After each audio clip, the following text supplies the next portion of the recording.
माननीय प्रधानमंत्री जी ने भगवान राम के मंदिर का काम किया है और उसका भव्य मंदिर बन के तैयार हुआ। उसी तरह श्री कल्की भगवान के धाम का शिलान्यास भी माननीय प्रधानमंत्री जी करें। उन्होंने मेरी प्रार्थना को स्वीकार किया है। हमारे यहाँ शास्त्रों में एक सूत्र है, प्रत्यक्षम किम प्रमाणम। प्रत्यक्ष को प्रमाण की आवश्यकता नहीं होती है। सारी दुनिया का इतिहास गवाह है कि मुगलिया सल्तनत में सैकड़ों मंदिर तोड़े गए और मंदिर तोड़ना गुनाह है। आडवाणी जी इतने वरिष्ठ हैं, इतने बुजुर्ग हैं, उन्होंने बहुत सेवाएं की हैं, उनको भारत रत्न मिला है। मैं मोदी जी का धन्यवाद करता हूं। 19 फरवरी को श्री कल्की धाम का शिलान्यास हो रहा है। मैं उस शिलान्यास समारोह के लिए मैं आदरणीय राजनाथ जी को, भारत के रक्षा मंत्री जी को आमंत्रित करने आया था। मैंने उन्हें निमंत्रण दिया है, मैंने उनको आमंत्रित किया है और उनसे आग्रह किया है कि भगवान के होने वाले अवतार श्री कल्की अवतार, श्री कल्की धाम का शिलान्यास समारोह जो हो रहा है उसमें वो पधारे। जी सर, कुछ सोर्स ये कह रहे हैं कि आपका ऐसे आके मिलना और जिस तरह के स्टेटमेंट्स आपके रहे हैं तो आप जल्दी बीजेपी भी ज्वाइन कर। आज की मुलाकात का और कोई प्रयोजन नहीं है, कोई राजनीतिक दृष्टिकोण से इसको ना देखा जाए। श्री कल्की पीठाधीश्वर होने के नाते मैं श्री कल्की धाम के शिलान्यास के लिए उन्हें आमंत्रित करने आया था।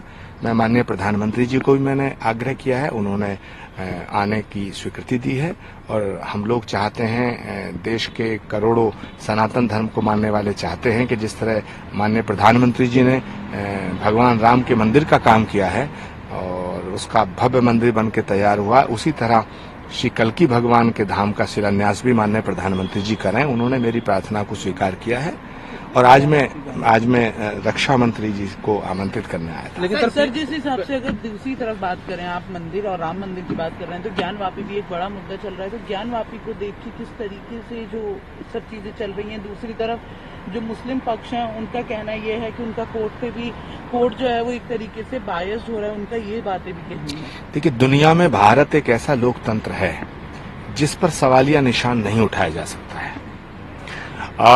भारत में एक स्वतंत्र न्यायपालिका है और न्यायपालिका पर भरोसा भी रखना चाहिए और न्यायपालिका का सम्मान करना चाहिए। भारत में रहने वाले अगर किसी व्यक्ति को भारत की न्यायपालिका पर भरोसा नहीं है तो मुझे लगता है उसे भारत में रहने का अधिकार नहीं है। तो ज्ञानवापी में ऐसा पूजा पाठ होनी चाहिए, आप एज ए संत मानते हैं?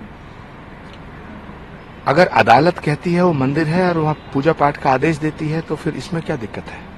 सर उनका ऑल इंडिया मुस्लिम जो ये है, उनका ये भी कहना है कि जिन्होंने बाबरी तोड़ी या बाबरी तोड़ के इस तरीके से बना के यहाँ पे मंदिर जो बनाया, उस चीज को लेकर उन्होंने टारगेट करते हुए भी बात की है कि बाबरी तोड़ने वालों को जो है वो दिया जा रहा है, भारत रत्न दिया जा रहा है। इस तरीके की बातें भी की जा रही है। देखिए, ये बहुत ओछी मानसिकता है, संकीर्ण मानसिकता है और हमारे यहाँ शास्त्रों में एक सूत्र है, प्रत्यक्षम किम प्रमाणम।